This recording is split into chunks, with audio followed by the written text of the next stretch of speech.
Ce dimanche 28 avril 2024, aux environs de 11h TU, l'équipe de 72 heures du livre s'offre le plaisir de visiter quelques sites historiques de Dinguiraye.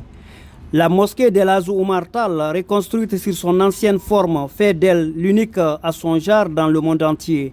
El Hadj Thierno Amadou Ba, secrétaire général de la Ligue islamique de Dinguiraye, nous en dit plus sur ce monument historique.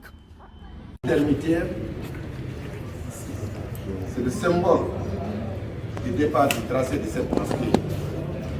On a tout fait. Vous voyez ça, c'est ici même.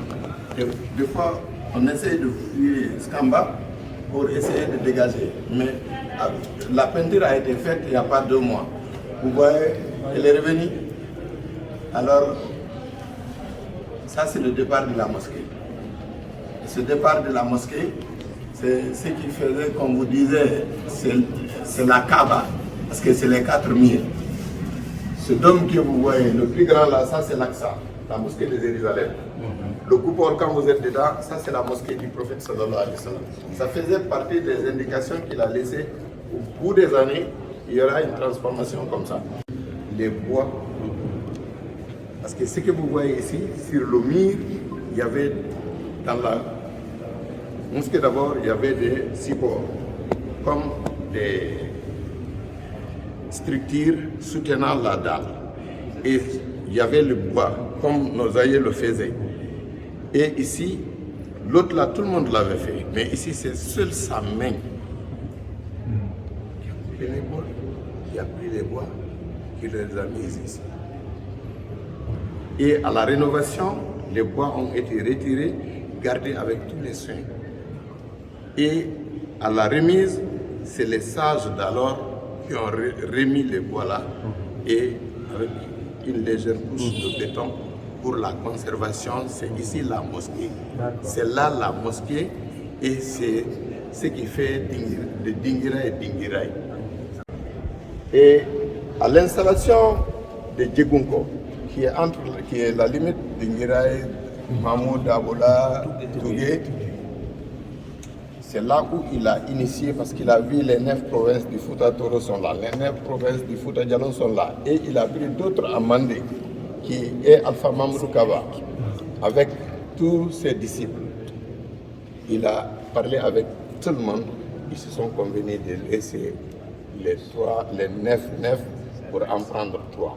Ils sont les 3 groupes sociaux. Ils sont Guénar, Toro et Irla. Et en hauteur et en largeur.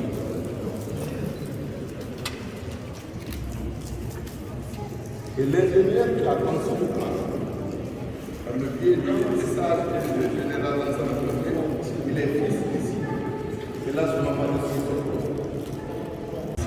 Non, vous pouvez vous asseoir.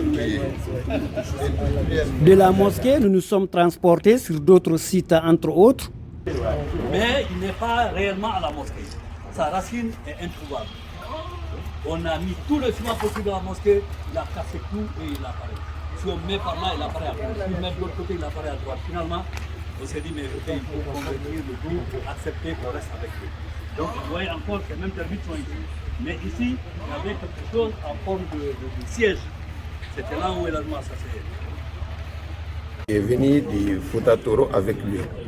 L'héritage se fait de père en fils. Après Thierno Abdoul, c'est Thierno Mamadou. Après Thierno Mamadou, c'est Thierno Mahmoud. Après Thierno Mahmoud, c'est Diafar.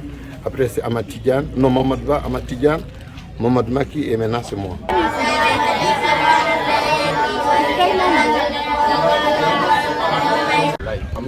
Nous plus, Albra, Allah sur la caille. Vraiment, bravo. Avec moi, on va beaucoup travailler. Le petit mur que vous voyez là, la brique là, c'est la limite, pas de provocation. Toute personne qui vient ici qui n'est pas propre, ils vont t'attaquer. Eric, c'est la maison du papa de notre ami Bouba Dieye. On applaudit ça, on applaudit ça. Ce monsieur a construit ce bâtiment en 1968. Il n'a pas eu la chance de voir sa maison terminée parce qu'il a été victime du premier régime. Et jusqu'aujourd'hui, on ne sait pas où il est enterré. La famille n'a pas encore fait le deuil. Donc pour moi, c'est le livre qui peut guérir ça. Soigner, pour faire des recherches, faire un colloque. Ce monsieur était généreux.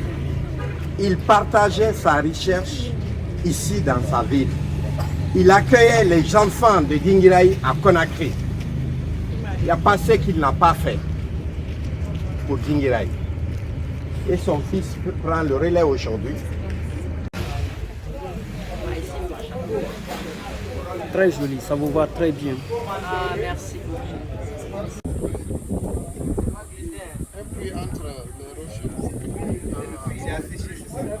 Vous êtes ici au village de Fouga. Fouga, c'est ce village où El Hadj Makhtar a campé après Djebungo. Comme on vous l'a dit, quand il est venu pour la première fois à Dinguiraï, c'est d'abord à Djebungo, il a fait escale. Là, c'est dans Kalinkom. Et de là-bas, il est venu camper ici. Et c'est ce village que vous voyez là, à l'est de ce puits.